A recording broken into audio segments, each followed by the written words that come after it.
which I think is really, really cool. This follows our character, Allen. And Allen is reborn into the world. He is a 35-year-old, so, you know, very similar to your boy.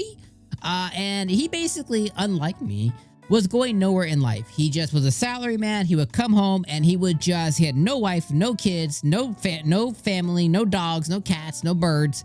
And he would just come and his thing was to play games on the hardest difficulty and break the barriers of games. And he gets challenged one day to say, hey, would you like to participate in hell mode? And he says, hell yeah. And that ends up with him being legitimately from the womb being reborn into another world. Which I think is really, really cool. He has a summoning ability in another world. I love the way that he's able to bring up his status screen. It brings up a book instead of a status screen, which I thought that's a cool thing.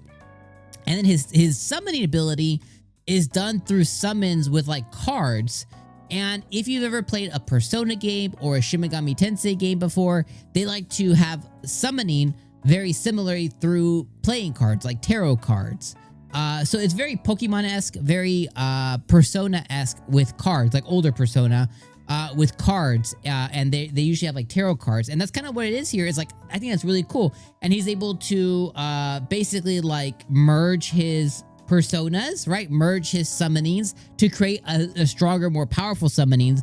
And as he does that, he's gained a piece of their stats. Now his stats are slowly growing because he's in hell mode, but he's still massively growing. So much so he's even able to keep up with a girl who seems like the sword is her ability. All for it to end up with him. I think his parents said at the age of 8, they go through like a ritual where he'll get like his like job class or whatever. And that should take him out of his current status where his family's a serf, which is like between like a slave and like a commoner, somewhere between there.